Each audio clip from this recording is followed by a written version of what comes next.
नमस्कार दोस्तों, मेरा नाम है रितेश और मेरे चैनल पे आपका स्वागत है। दोस्तों आज बात आश्रम की। ये सीरीज़ है एमएक्स प्लेयर पे आई है, प्रोड्यूसर डायरेक्टर हैं प्रकाश झा।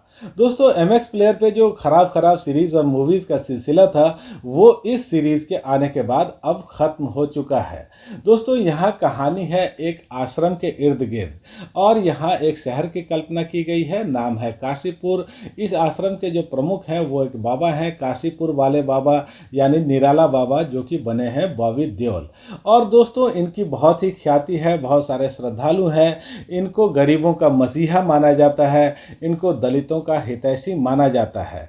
लेकिन इनके आश्रम में बहुत सारी चीज़ें हैं जो कि उतनी अच्छी नहीं है और इन चीज़ों को यहाँ दिखाया गया है। दोस्तों यहाँ ये भी एक दिखाने की कोशिश की गई है कि कैसे बहुत सारे जो डेरे हैं या आश्रम हैं, वो एक तरह से अपने आप की एक टेरिटरी बना लेते हैं, एक साम्राज्य जैसा स्थापित कर लेते हैं, जहाँ इन बाबाओं का हुक्म चलता है, जहाँ ये जो बाबा हैं वो बादशाह के जैसे ट्रीट करते हैं और इनके जो लाखों अनुयायी हैं, ये इनके हर हुक्म को मानते हैं, ये इनके हर कहे को अपने सिर माथे से लगाते रहते हैं। और दोस्तों ये जो आश्रम है या कुछ डेरे इस तरह से होते हैं जो कि एक मुखौटा लेकर के चलते हैं। वो मुखौटा होता है मानव के कल्याण का।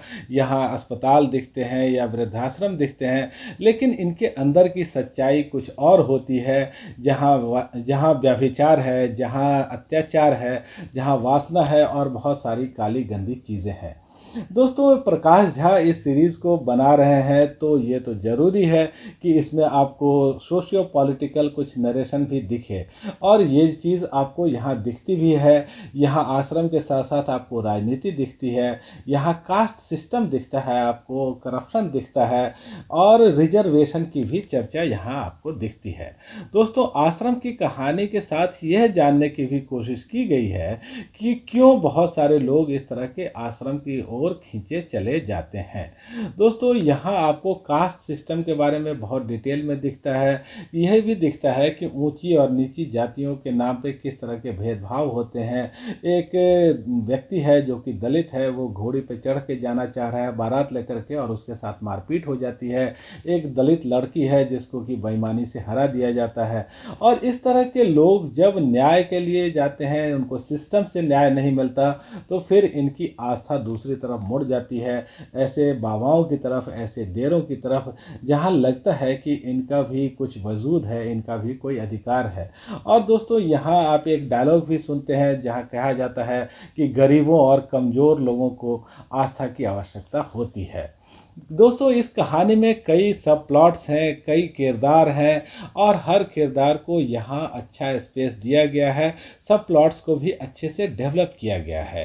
एक कहानी जो कि आश्रम के इर्द गिर्द है, वो कहानी हमारे समाज की कहानी है और बहुत सारे आयामों को लेकर के चलती है। लेकिन इन चीज़ों को विस्तार से दिखाने के क्रम में जो गड़बड़ी हो गई वो भी यहीं कहीं छिपी हुई है। दोस्तों यहाँ आपको बहुत सारे दृश्य हैं जो लंबे लंबे दिखेंगे, बोझिल हो जाते हैं और यहाँ आपको कुछ चीज़ ऐसी भी दिखेगी जिसकी कोई ज़रूरत ही नहीं थी। दोस्तों यहाँ स्क्रीन प्ले को टाइट किए जाने की ज़रूरत थी जो कि नहीं हो पाया। एडिटिंग की भी यहाँ बहुत ज़्यादा ज़रूरत थी। और दोस्तों यहाँ आपको डायलॉग्स अच्छे सुनने को मिलते हैं और इन डायलॉग्स में सटायर भी आपको सुनता है। जैसे कि एक पुलिस अधिकारी हैं, वो एक जगह कहते हैं जहां पैसों से होती है कानून की ऐसी तैसी, उसे कहते हैं डेमोक्रेसी। तो इस तरह की चीज़ें आपको बहुत सुनने को मिलती हैं। दोस्तों बैकग्राउंड स्कोर इसका बहुत ही अच्छा है और ख़ास करके जो सिग्नेचर ट्यून है वो तो वाकई लाजवाब है। लेकिन यहाँ बैकग्राउंड स्कोर में आपको शांति पाठ का एक श्लोक भी सुनने को मिलता है जिसको लेकर के मेरा ऐतराज़ है। दोस्तों संस्कृत के जो श्लोक हैं उनको पढ़ने का एक माहौल होता है, कोई ख़ास तरीके से और ख़ास जगह पर उनको पढ़ा जाता है, तो ऐसा नहीं कि आप कहीं भी उसे ठूंस दें।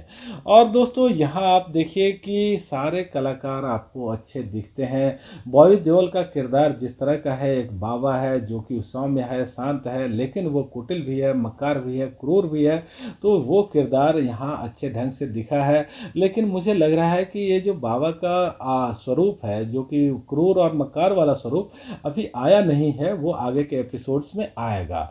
भोपा स्वामी बने हुए हैं चंदन राज सान्याल, जो कि बाबा के दाएं हाथ हैं, और सारी जो इनकी करामात है, जो जो आश्रम के जो धंधे हैं वो संभालते रहते हैं। दोस्तों, अदिति पोहनकर हैं यहाँ, दर्शन कुमार हैं पुलिस अधिकारी की भूमिका में, विक्रम कोछड़ है जो कि पुलिस का कांस्टेबल बने हुए हैं। इसके अलावा अनुप्रिया गोयनका डॉक्टर बनी हुई है, त्रिधा चौधरी हैं, अध्ययन सुमन है, अमृता झा है, राजीव सिद्धार्थ, तुषार पांडे, ये सारे कलाकारों ने काम अपना अच्छा कर लिया है। दोस्तों, इस सीरीज में आपको कुछ गाली गलौज वाले डायलॉग्स भी सुनने को मिलते हैं और एक दो सेक्स सीन भी हैं। 9 एपिसोड अभी जारी हुए हैं और लंबे एपिसोड हैं इसके, 45 से लेकर के 55 मिनट तक, लेकिन कहानी अभी खत्म नहीं हुई है और इस सीरीज का दूसरा हिस्सा जल्द जारी होगा, ऐसा बताया गया है। तो दोस्तों, अब तक जितनी ये सीरीज जारी हुई है, जितने 9 एपिसोड मैंने देखे हैं, उसके हिसाब से तो ये सीरीज अच्छी दिखती है और जब ये सीरीज फिर पूरी जारी होगी तो फिर मैं उसका रिव्यू लेकर के आऊँगा। लेकिन अभी के 9 एपिसोड के आधार पर मेरी रेटिंग रहेगी 5 में से 3.5 की। तो दोस्तों, आश्रम के बारे में आज इतनी ही चर्चा। आप मेरे वीडियोस को देखिए, मेरे चैनल को पसंद करिए, कमेंट करिए, लाइक करिए और सब्सक्राइब तो जरूर ही करिए। धन्यवाद।